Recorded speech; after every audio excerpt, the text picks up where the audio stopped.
Welcome to Corioid. This is Corey. I talk about a lot of different things, especially in this time of severe isolation, severe figuring out stuff to do. I find myself working from home, being in the house 24 hours a day because I can't go anywhere. Hanging out with my family, working, that's really about it. I get to go outside a little bit, but not much. And I drink a ton of coffee, and that's what I'm doing right now. So I'm gonna talk about records, I'm gonna talk about coffee, we're gonna have a good fun time. But I'll be talking about other stuff too, just sort of as the fancy gets to me. Coffee I'm drinking today in a Death Wish coffee mug is not Death Wish coffee. I think it's kind of cold now, actually. Yeah, kind of cold. This is mushroom coffee from Four Sigmatic, which I'm a huge fan of. This happens to be lion's mane and chaga mushroom extracts in it. It comes ground in like a 1 pound bag or something like that. It's really, really good. I try to have those mushrooms every day. They have a lot of health benefits, so they say. You can see that if it ain't too bright. This is the instant version. They don't have whole bean coffee. I use a coffee sock kind of pour over method for that, and it tastes pretty good. If I'm feeling extra lazy, I just heat up some water and use the instant stuff. And this stuff's really good too for instant. It's really amazing. Listening to records. I have tons of records that I've sort of amassed over the years, and I haven't gone through a lot of them, especially the 45s, for the most part uncategorized, uncared for at this point. So I need to rectify that, because I know I have some cool stuff. I got a lot of 12-inch, a lot of LPs here as well. So tell you about what I've been doing. I've been reorganizing things, I've been cataloging things, I've been nutty about getting on Discogs. It's one thing I'm learning is that you can really go down the rabbit hole as far as you will let it, and it will keep going. I've been getting into like the matrix runouts and the numbers and symbols that are on there, and exactly which pressing I have from where.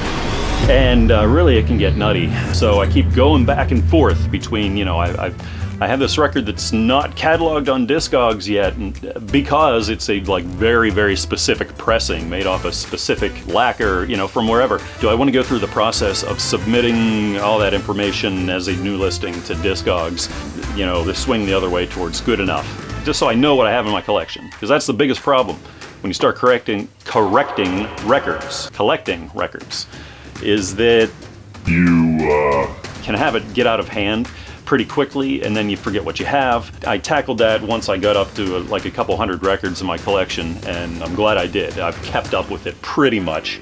No, I haven't. It's getting out of hand again. Let me tell you about this one. I have this Belafonte. I got this in a lot, and I really like Harry Belafonte, and I know this is a fantastic album. Opened it up. I mean, it's really cool. It's a gatefold, but oh boy, there's that smell. It's very musty.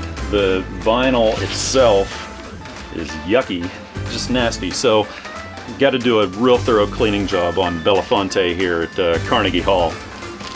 Looky there. Now, don't get too excited. It is in like the worst possible shape.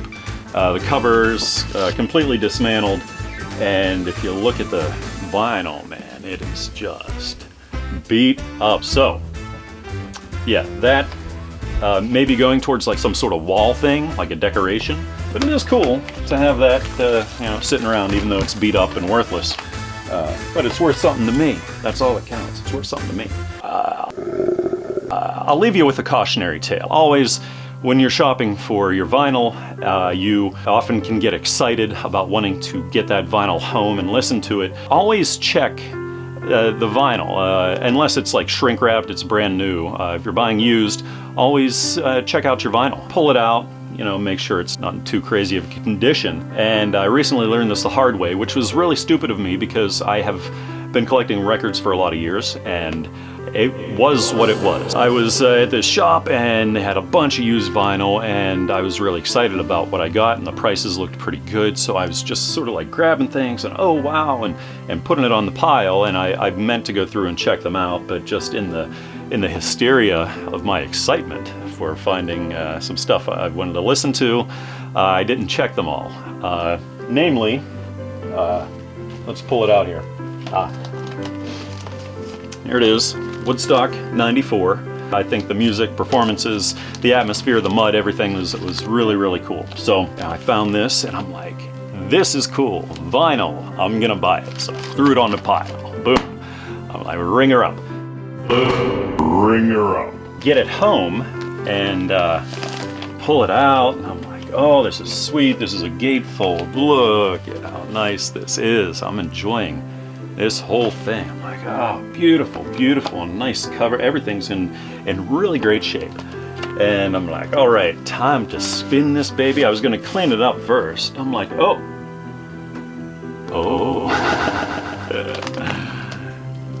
You see what it says right there? It's a laser disc. Why did they have to make these things? See, it's yeah. Why did they have to make those things the exact same size as LPs? Didn't feel right returning it because of my pure negligence and stupidity. So I do not have a Laserdisc player. I never have had a Laserdisc player, and I never plan on getting a Laserdisc player.